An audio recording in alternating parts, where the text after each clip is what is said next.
Hot news banget nih Bu di dunia infotainment terkait Paula Verhoeven diduga sama hakim saat persidangan itu diumbar dalam materi persidangan kalau Paula terbukti selingkuh. Ini kondisi psikis mental bagi seorang ibu yaitu Paula Verhoeven yang punya 2 anak. Seperti apa sih Bu melihat dan mendengarnya seperti? Ini kan persoalan yang sebetulnya masuk dalam kategori sidang tertutup, dan ternyata juga belum ada kesepakatan dari kedua-duanya untuk membuka. Jadi tetap sidang tertutup. Kalau tertutup, mestinya tidak boleh diumbar, tidak boleh dibongkar.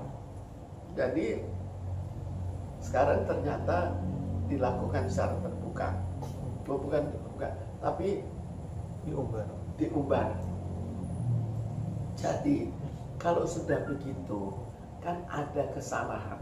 Lalu kita lihat lagi apakah betul diumbar atau tidak. Itu yang data-data sebenarnya itu kita belum tahu 100%, dan kita hanya menduga. Tapi bahwa pola akhirnya menggugat hakim, kenapa ini terbuka? Ya dugaannya adalah memang hakim membongkar. Jadi ini harus kita kembalikan pada etika dari hakim.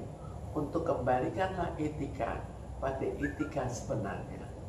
Apalagi kalau betul dia misalnya betul HIV, kan itu kan mencemarkan, betul-betul menjatuhkan nama baik dia dan anak-anaknya.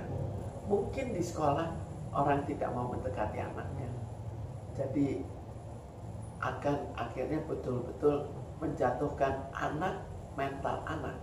Dan dia juga sama, kalau itu diumbar maka orang juga tidak senang lah.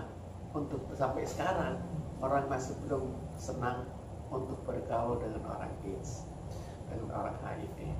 Bu, berarti yang sebenarnya terkena mental paling parah itu anaknya, kedua anaknya Bu ya? Sebetulnya semua terkena. Kita bayangkan ya, seandainya ini benar, maka yang terkena adalah jelas pola terkena penyakit. Sekarang dibayangkan, ini kan penyakit menular pada suami. Apakah suami tidak kesal? Dia hidupnya diperpendek karena pola. Lalu anaknya apakah anak teman-temannya nanti akan mau dekat dengan anaknya?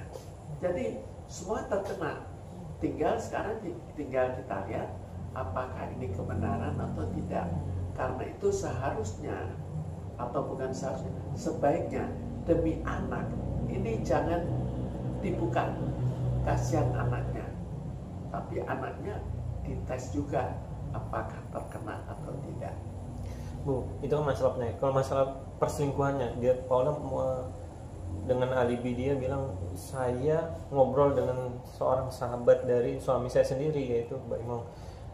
Dia sebagai seorang penengah, seorang mediator yang selama ini saya curhat sama dia. Apa itu bisa dibilang selingkuh? Dia ngobrol di kamar, ada pembantu masih ada, semua ada walaupun di kamar. Menurut Ibu sendiri gimana? Sekarang kebiasaannya, apalagi di kalangan selebritis, itu pergaulan dilanjutkan dengan perselingkuhan.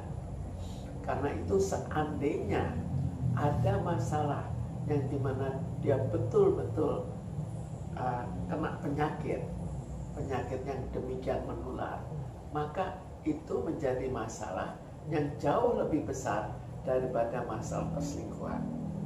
Perselingkuhan itu sudah hal yang bukan biasa, tapi sudah menjadi suatu hal yang cukup sering terjadi. Bu, tapi sebagai suami itu Mbak Imong menanggapinya sepertinya dia dengan lega. Kemarin sempat selamatan setelah akhirnya diputus ikor bercerai dengan Paula, dia mengadakan selamatan di rumahnya dengan karyawan-karyawannya. Ini gimana Bu respon dari sang suami? Ibu sendiri sebagai seorang psikiater melihatnya seperti apa? Jadi sebetulnya kalau orang sudah ya di sini dia berperkara, kemudian dia sudah senang terhadap hasilnya, ya bisa aja dia bikin acara. Lalu mungkin di situ juga dia kemukakan bahwa apakah dia mengada-ada atau tidak mengada-ada, tapi kira-kira dia akan memperlihatkan bahwa segala sesuatu bukan salah dia. Bu, sebenarnya seorang yang sering melakukan selingkuh itu emang sudah tabiatnya atau ada gangguan apa sih Bu dari seorang yang sekarang kalau sering selingkuh itu kan sudah ya merupakan suatu yang sudah terbiasa. Jadi kita lihat apalagi beberapa kalangan kan sudah biasa begitu. Selingkuh, ada yang ketahuan, ada yang tidak ketahuan, ada yang dibongkar, ada yang tidak dibongkar. Jadi merupakan sesuatu yang sifatnya dari orangnya juga tidak mau mengikuti perjanjian perkawinan seharusnya, bahwa tidak saling selingkuh misalnya.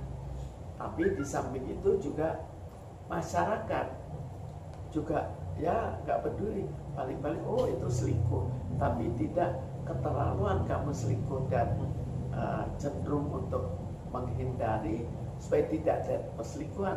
Tapi sekarang masyarakat itu kadang-kadang ya sudah diperkenalkan, sudah tahu tujuannya bukan sekedar untuk perkenalan, tapi mempunyai tujuan yang lebih mendalam, tapi tetap dilakukan. Jadi sama-sama keseluruhan sudah kacau secara keseluruhan. Bu, terakhir, menurut Ibu biar kedua anak tersebut tidak ibaratnya apa ya, stres berlebihan kalau dia nanti menjelang remaja dulu, biar tidak tahu permasalahan perceraian dari kedua orang tuanya, itu berarti gadgetnya harus benar-benar diperhatikan ya Bu, tidak boleh melihat gadget atau apapun medsos ya Bu ya. Sekarang apakah mungkin kita menyuruh anak tidak boleh lihat gadget? Kalaupun itu dilakukan, bagaimana dengan kawannya? Kalau sampai kawannya membuli dengan perkataan-kataan Ibu, itu berarti menghancurkan hati seorang anak ya? Ya pasti anak juga tidak senang kan kalau dikatakan begitu. Apalagi kalau misalnya banyak kawan yang begitu.